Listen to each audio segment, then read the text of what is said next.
বছর শেষে চুক্তিতে থাকা ক্রিকেটাররা কেউ হয় কোটিপতি, কেউ বা লাখপতি। এদেশে সিংহভাগ মানুষ দিন এনে দিন খায়, সেখানে তারকারও জন্ম হয়। ক্রীড়া তথা বিনোদন জগতে যাদের সেরা ভাবা হয় তাদের কত আয় সেটা জানতে তুমুল আগ্রহ জন্ম নেয়। এখানে নেই কোনো দাদাগিরি। চুক্তিতে থাকা ক্রিকেটারদের ক্যাটাগরি ধরে হয় মাসিক প্রাপ্তি। এই যেমন A+ ক্যাটাগরিতে থাকা ক্রিকেটারের সর্বোচ্চ বেতন 10 লক্ষ টাকা। এবছর সেই গোল্ডেন ক্রিকেটার শুধুমাত্র তাসকিন। সুতরাং এক বাৎসরিক হিসেবে 1,20,00,000 টাকা বিসিবি বেতনভুক্ত এই ক্রিকেটার। এছাড়া বাকি 3 সিনিয়রের A ক্যাটাগরিতে থাকা, তাই প্রতি মাসে তারা পাবেন 8 লক্ষ টাকা। নামগুলো লিটন, মিরাজ, শান্ত। তাদের প্রতিদানের বাৎসরিক হিসেব দাঁড়ায় 96 লক্ষ টাকা। B ক্যাটাগরিতে থাকা মুশফিক থেকে নাহিদ রানা, মাঝে আছেন মুস্তাফিজ, মমিনুল, তাইজুল, তাওহিদ এবং হাসান মাহমুদ, যারা প্রতি মাসে পাবেন 6 লক্ষ করে টাকা।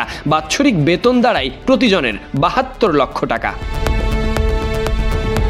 C ক্যাটাগরিতে থাকা ক্রিকেটাররা পাবেন প্রতি মাসে 4 লক্ষ টাকা। এই ক্যাটাগরিতে থাকা ক্রিকেটাররা হলেন সৌম্য, সাদমান, জাকের আলী, তামিম, রিশাদ, সাকিব, মেহেদি, সর্বোপরি উত্তরে বাড়ি শরীফুল, যাদের সবারই বিসিবি কর্তৃক বাৎসরিক বেতন 48 লক্ষ টাকা। বছর শেষে মূল বেতন 24 লক্ষ টাকা। D ক্যাটাগরির ক্রিকেটাররা প্রতি মাসে পাচ্ছেন 2 লক্ষ করে টাকা, যেখানে আছেন নাসুম আহমেদ এবং সৈয়দ খালেদ আহমেদ।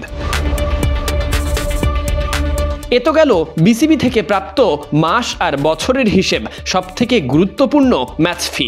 মূল বেতনের সঙ্গে প্রতি ম্যাচের জন্য ম্যাচ ফি যুক্ত হওয়া। প্রতিটি টেস্ট, ওয়ানডে এবং T20-র জন্য নির্ধারিত অঙ্কের টাকা ঢোকে ক্রিকেটারদের অ্যাকাউন্টে।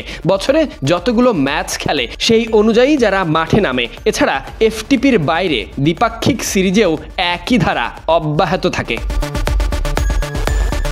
যদিও ম্যাচ ফির ব্যাপারে আনুষ্ঠানিকভাবে বিসিবি থেকে কোনো কিছুই জানানো হয়নি, তবে প্রথম আলোর প্রকাশিত এক রিপোর্ট থেকে জানা যায় এবছর থেকে প্রতি ম্যাচে টেস্টের জন্য পাবেন 8 লক্ষ টাকা, ওয়ানডের জন্য 4 লক্ষ এবং T20-র জন্য 2,50,000 করে টাকা পাবেন ক্রিকেটাররা। স্বাভাবিকভাবেই কৌতূহল বাড়তে পারে, সব মিলিয়ে কেমন আয় করেন দেশের ক্রিকেটাররা।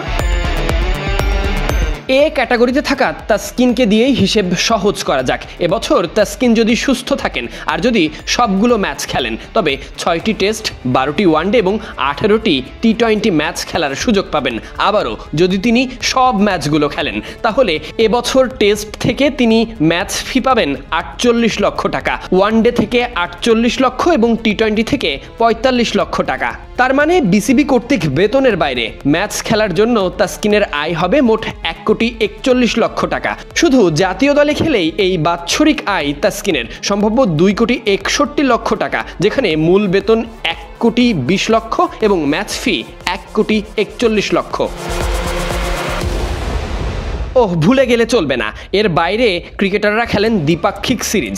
FTPর বাইরে এবছর আফগানিস্তান, পাকিস্তানের সঙ্গে সিরিজ আয়োজনের কথা রয়েছে, আর সেগুলো খেলা হলে যত বেশি ম্যাচ তত বেশি টাকা।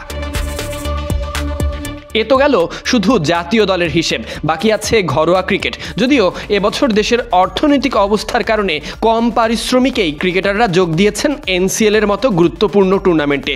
শুধু তাই নয়, ক্রিকেটাররা ফ্রাঞ্চাইজি টুর্নামেন্ট খেলেও আয় করে। স্পন্সরের মতো ব্যাপারগুলো থাকে বহু দূরে। এজন্য কেউ বছর শেষে কোটিপতি, কেউ বা লাখপতি। তবে টাকার অঙ্ক দূরে রেখে দেশপ্রেমে উদ্বুদ্ধ হয়ে সবাই জাতীয় দলের জার্সিটা গায়ে চাপানোর স্বপ্ন দেখে প্রতি ম্যাচে, কেউ ভেতরে থেকে, কেউ বা বাইরে থেকে। Sadiq Ahmed, Sunny, BD crick time.